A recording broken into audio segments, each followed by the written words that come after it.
ओम नमो भगवते वासुदेवाय। ओम नमो भगवते वासुदेवाय।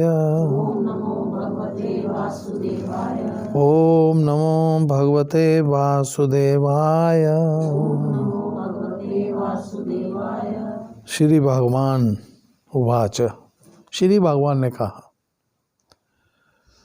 पूर्ण पुरुषोत्तम भगवान श्री नरसिंह देव जी कह रहे हैं कि हे प्रिय प्रहलाद, हे परम पवित्र साधु पुरुष, तुम्हारे पिता तुम्हारे परिवार के 21 पुरखों सहित पवित्र कर दिए गए हैं। चूँकि तुम इस परिवार में उत्पन्न हुए थे, अतएव सारा कुल पवित्र हो गया।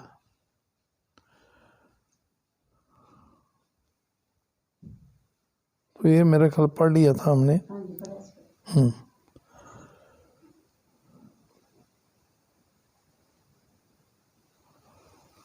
जब कभी जहाँ कहीं भी सदाचारी तथा सद्गुण संपन्न, शांत एवं समदर्शी भक्त होते हैं, वे देश परिवार भले ही ग्रहित क्यों ना हो, पवित्र हो जाता है।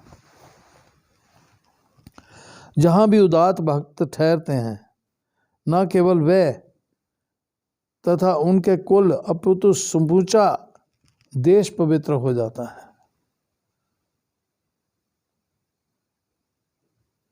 कितनी बड़ी शेर लगी हुई है।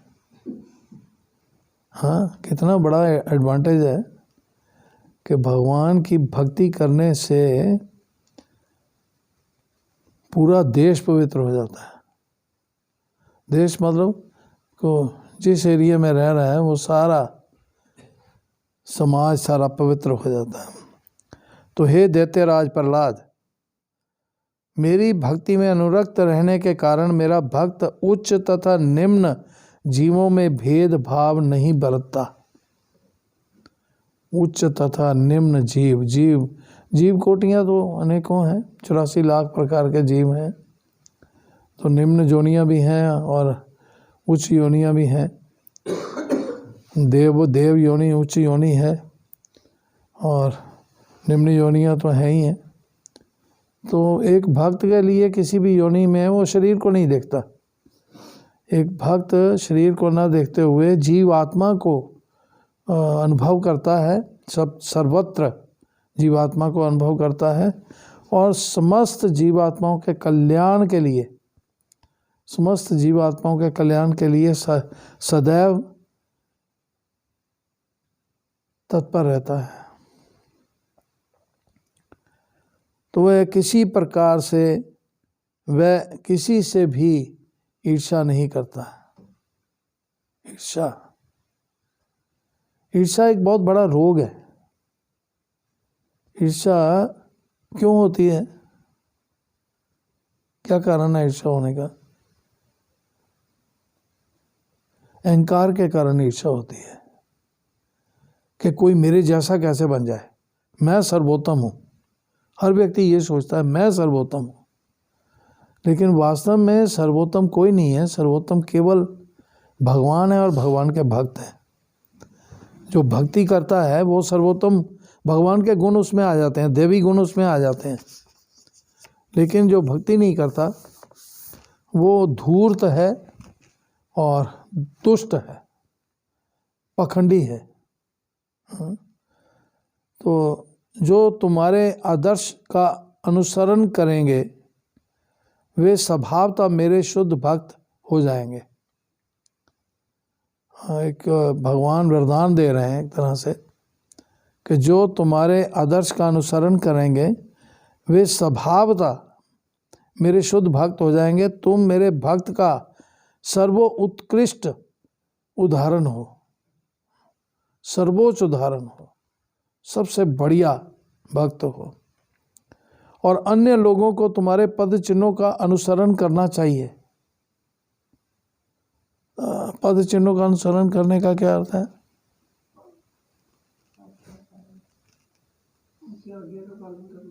हाँ, जैसे वो कर रहे हैं उनके अकॉर्डिंग काम करना।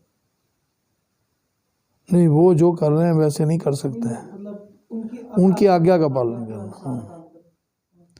तो इस प्रसंग में श्रील मध्वाचार्य स्कंद पुराण से एक उदाहरण देते हैं कि पूर्ण पुरुषोत्तम भगवान ने के अनेक भक्त हैं, एक भक्त नहीं, अनंत कोटि वैष्णव, जिनकी गणना श्रीमद् भागवतम में इस प्रकार कराई गई है। तो 12 महाजनों की गणना करवाई गई है, तो इसका वर्णन कर रहे हैं 6वें स्कंद के 3 अध्याय के 20वें श्लोक में। तो 12 अधिकारी भक्तों में, जिनमें ब्रह्मा, नारद, शिव, कपिल, मनु सम्मिलित हैं, प्रहलाद महाराज सर्वोत्कृष्ट उदाहरण है, उसमें प्रहलाद महाराज भी हैं। तो मेरे बालक, भगवान कह रहे हैं प्रहलाद जी को, मेरे बालक, तुम्हारा पिता अपनी मृत्यु के समय मेरे शरीर के स्पर्श मात्र से पहले ही पवित्र हो चुका है, तो भी पुत्र का कर्तव्य है कि वह अपने पिता की मृत्यु के पश्चात श्राद्ध क्रिया संपन्न करे, जिससे उसका पिता ऐसे लोगों को जा सके जहां वह अच्छा नागरिक और भक्त बन सके। श्राद्ध जो करते हैं यहाँ, तो श्राद्ध जो करते हैं लोग, ये तो एक फॉर्मेलिटी है, वास्तविकता तो किसी को आती नहीं, पता ही नहीं कि श्राद्ध का मतलब क्या होता है। श्राद्ध शब्द बना श्रद्धा से, तो श्रद्धा पूर्वक ये भगवान से प्रार्थना की जानी चाहिए कि हमारे जो दिवंगत आत्मा है वो भगवान की शरण ग्रहण करे, ये है। तो इस प्रसंग में श्रील विश्वनाथ चक्रवर्ती ठाकुर कहते हैं कि यद्यपि हिरण्याकश्यप पहले ही पवित्र हो चुका था, किंतु पुनः भक्त बनने के लिए उसे उच्च लोक में जन्म लेना पड़ा था, उच्च लोक में भक्त बनने के लिए जन्म लेना पड़ा था। किंतु प्रहलाद महाराज को शिष्टाचार के रूप में अंत्येष्टि क्रिया करने के लिए कहा गया, क्योंकि भगवान किसी भी हालत में विधि विधानों को रोकना नहीं चाहते। मध्व मुनि का भी आदेश है कि जब भगवान ने मधु कैटभ असुरों को मार डाला, तो उनके संबंधियों ने भी अंत्येष्टि क्रिया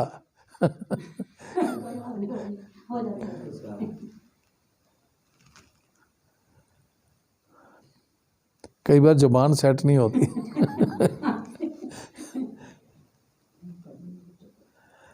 अंत्येष्टि क्रिया की, जिससे वह दोनों भगवत धाम वापस जा सके। मधु कैटभ, मधुसूदन बने ना भगवान, कैटभ हारे। तो अंत्येष्टि क्रिया संपन्न करने के बाद तुम अपने पिता के साम्राज्य का भार संभालो, तुम सिंहासन पर बैठो और भौतिक कार्यकलापों से तनिक भी विचलित मत होना। तुम अपना मन मुझ पर स्थिर रखो।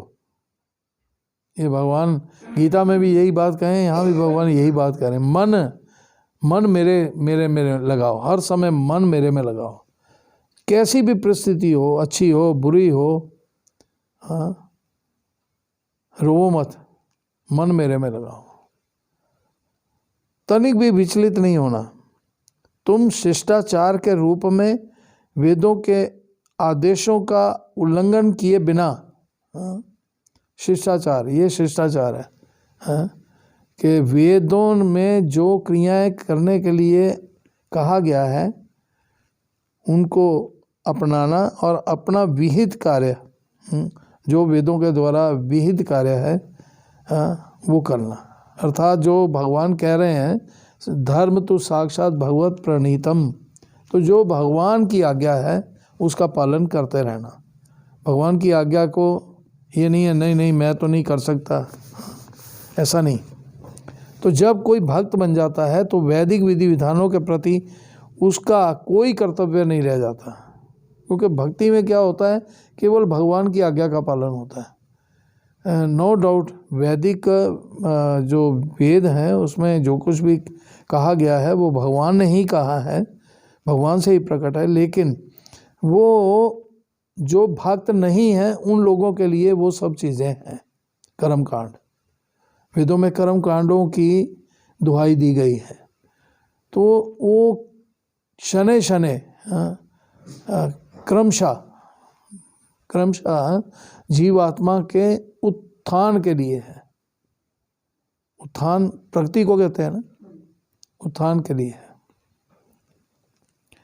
तो वैदिक विधि विधानों के प्रति उसका कोई कर्तव्य नहीं रह जाता। मनुष्य को अनेक कार्य करने होते हैं, किंतु यदि कोई भगवत भक्त बन जाता है तो वह उनके लिए बंधा हुआ नहीं है कि वो सारी कर्म कांड करे।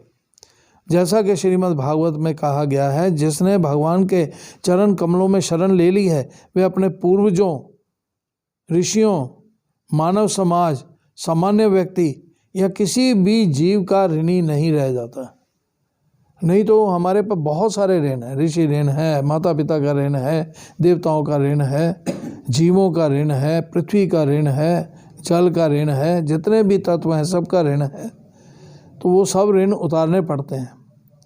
अगर कोई भक्त नहीं होता तो उसको सारे ऋण उतारने पड़ते हैं। अगर वो ऋण नहीं उतारता तो उसको नरक की प्राप्ति होती है।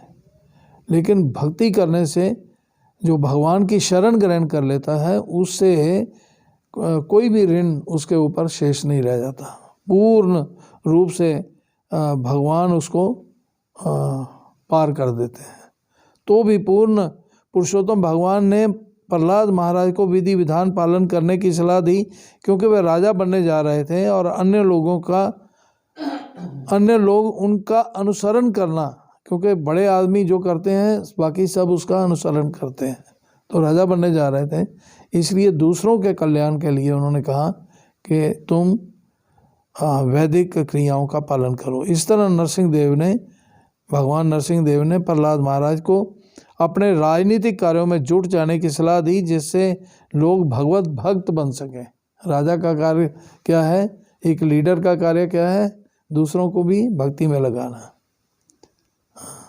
अभी जो लीडर हैं वो तो बदमाशी में लगाते हैं, खुद बदमाश होते हैं सबको बदमाश बनाते हैं। लेकिन वास्तव में जो हमारे शास्त्रों में इंगित है वो यही है कि राजा का कर्तव्य है कि अपनी प्रजा को भगवत भक्ति में लगाए। महापुरुष जो भी कर्म करता है सामान्य जन उसी का अनुसरण करते हैं, और वह अपने आदर्श कार्यों से जो प्रमाण प्रस्तुत करता है सारा संसार उसी का अनुगमन करता है। मनुष्य को किसी संसारिक कार्य में आसक्त नहीं हो जाना चाहिए, किंतु भक्त सामान्य जन को दिखाने के लिए आदर्श रूप से ऐसा कार्य कर सकता है जिससे वह वैदिक आदेशों से विपथ ना हो।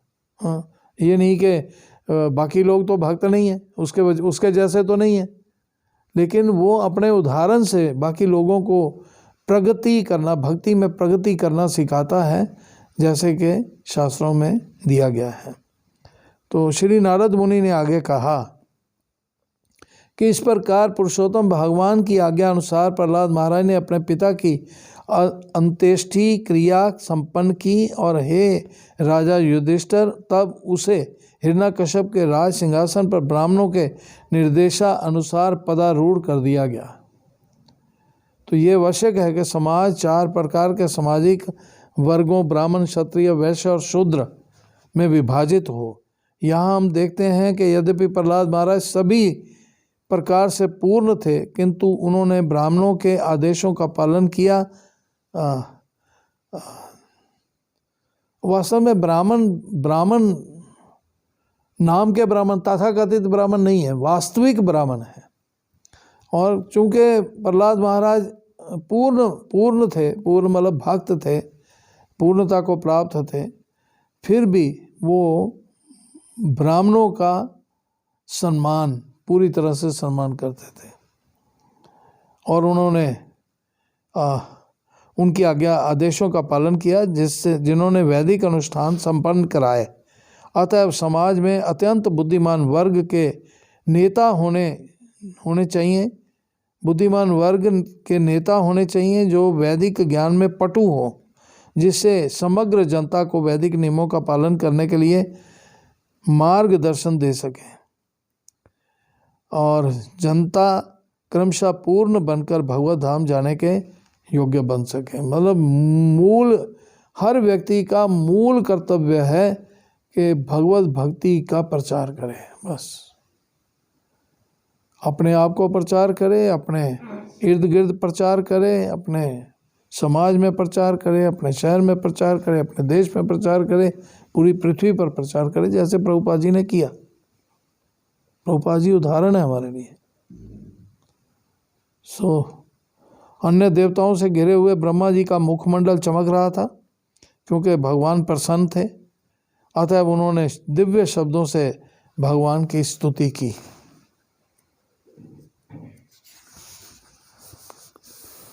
ब्रह्मा जी ने कहा, हे देवताओं के परम स्वामी, हे समग्र ब्रह्मांड के अध्यक्ष, हे समस्त जीवों के वरदाता, हे आदि पुरुष, हमारा सौभाग्य है कि आप इस पापी असुर को आपने मार डाला है और जो समग्र ब्रह्मांड को दुख देने वाला था।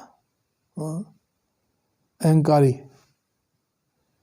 व्यक्ति क्या करता है? अहंकारी व्यक्ति कहता है कि मैं जीऊं, बाकी चाहे सारे मर जाए, मैं सुख भोगूं, बाकी सारे चाहे दुख भोगें। उसको किसी के कष्ट से कुछ भी लेना देना नहीं होता। उसको उसके अंदर दया नहीं होती, दुष्ट के अंदर दया नहीं होती। तो भगवत गीता के 10वें अध्याय के 8वें श्लोक में पूर्वज शब्द की व्याख्या की गई है।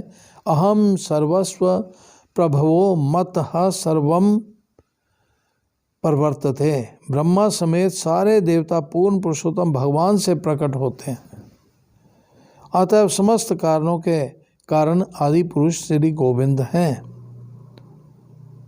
तो इस असुर हिरण्यकश्यप ने मुझसे ये वरदान प्राप्त किया था कि वह मेरी सृष्टि में किसी भी जीव द्वारा मारा नहीं जाएगा। इस आश्वासन के कारण तथा तपस्या और योग से बल प्राप्त द्वारा वह अत्यंत गर्वित हो गया था और समस्त वैदिक देशों का उल्लंघन करने लगा था। तो सौभाग्य से हिरण्यकश्यप का पुत्र प्रहलाद अब मृत्यु से बचा लिया गया है और यद्यपि वह अभी बालक है किंतु है महाभागवत। अब वह पूर्णतः आपके चरणों की शरण में है।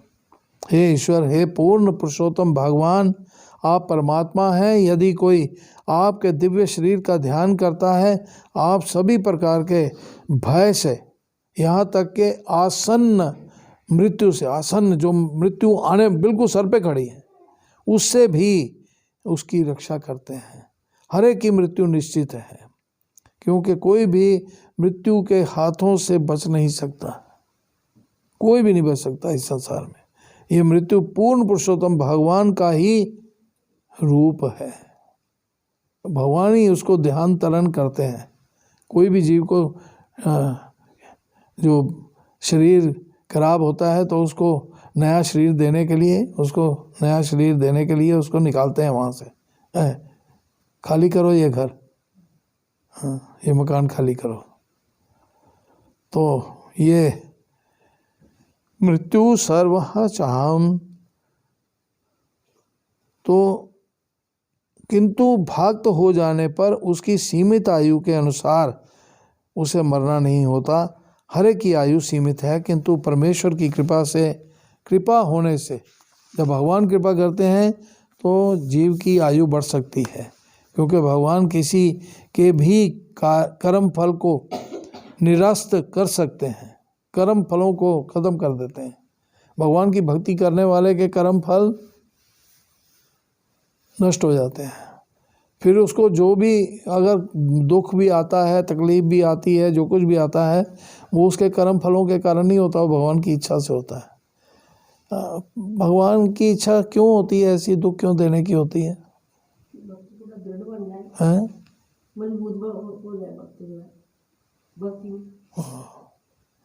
जैसे भट्टू प्रभु क्यों है? टिल्ली है। तो सोने को कैसे करते हैं, गालते कैसे हैं सोने को? हैं? पट्टी से। हाँ, जैसे सोने को गला के उसमें से खोट सारी साड़ देते हैं, निकाल देते हैं ना, हैं? फिर वो प्योर हो जाता है। हाँ, ऐसे ही भगवान ना जीव को गाल के उसको प्योर करते हैं। दुख दे के, कष्ट लगता है संसार वालों को, लगता है भगवान दुख दे रहे हैं, वास्तव में भगवान उसको प्योर कर रहे होते हैं। वो संसार को नहीं समझ आती, लेकिन भगवान उसको प्योर कर देते हैं। उसके अंदर जितनी खोट होती है ना, खोट, वो निकाल देते हैं। समझ आई?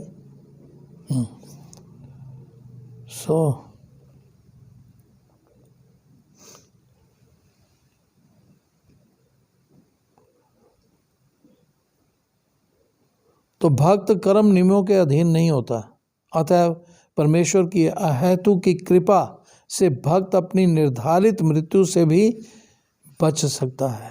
भगवान चाहे तो कुछ भी कर सकते हैं। तो ईश्वर मृत्यु भय से भी अपने भक्त की रक्षा करते हैं। अब जब भगवान ही है मृत्यु रूप में, तो भक्त को जब समझ आ गई कि मृत्यु रूप में भगवान ही है, तो फिर सारा भय तो समाप्त हो जाता अपने आप ही। भगवान, मृत्यु का आलिंगन करना मतलब भगवान का आलिंगन करना।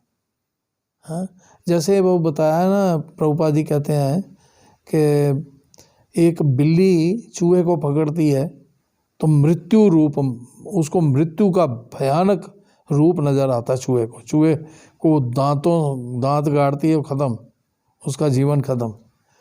और वही बिल्ली अपने बच्चों को अपने मुख से, अपने दांतों से पकड़ती है तो उसके बच्चों को अपनी माता के मुख में दांतों से स्नेह, प्रेम नज़र आता है। वो सुरक्षित अपने आप को समझते हैं। चूहा सुरक्षित नहीं समझता, लेकिन बिल्ली के बच्चे, जब वो बिल्ली मुंह से पकड़ के ट्रांसफ़र करती है उनको एक जगह से दूसरी जगह, तो वो बड़े सुरक्षित समझते हैं अपने आप को। ऐसे ही भगवान जब भक्त को ट्रांसफ़र करते हैं एक शरीर से दूसरे शरीर में, तो भक्त बहुत स्नेह, भय नहीं होता उसको स्नेह होता है। उसको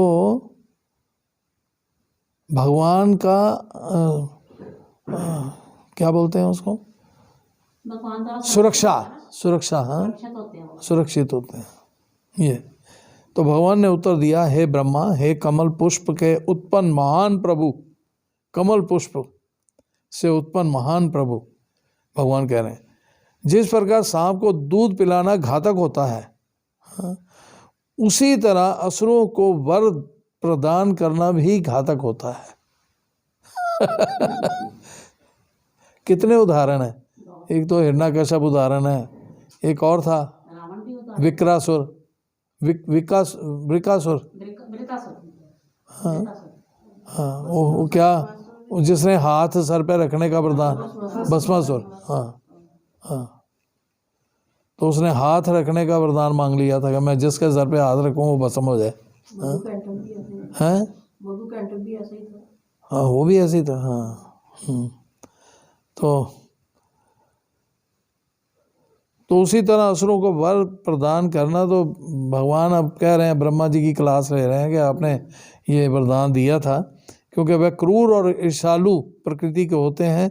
मैं तुम्हें सचेत करता हूँ, तुम फिर से कभी किसी असुर को ऐसा वरदान मत देना। हाँ, भगवान उसको, ब्रह्मा जी को ज़रा समझा रहे हैं, डांट रहे हैं, मतलब हाँ, कि ये तुमने गलत किया था, तुम्हारी वजह से मेरे को ऐसा रूप धारण करना पड़ा। हाँ, तो नारद मुनि ने आगे कहा कि हे युधिष्ठिर महाराज, ब्रह्मा को उपदेश देते हुए सामान्य व्यक्ति को ना दिखने वाले भगवान इस तरह बोले। हाँ, तब ब्रह्मा द्वारा पूजित होकर भगवान उस स्थान से अंतर्ध्यान हो गए। तब प्रहलाद महाराज ने भगवान के अंश रूप समस्त देवताओं की, यथा ब्रह्मा, शिव तथा प्रजापतियों की पूजा और स्तुति की। जितने भी देवता वहाँ भगवान की स्तुतियाँ करने के लिए प्रकट हुए थे, प्रहलाद महाराज फिर सबकी सबका आदर सम्मान कर रहे हैं। हरे कृष्णा। जगत गुरु श्रील प्रभुपाद की जय।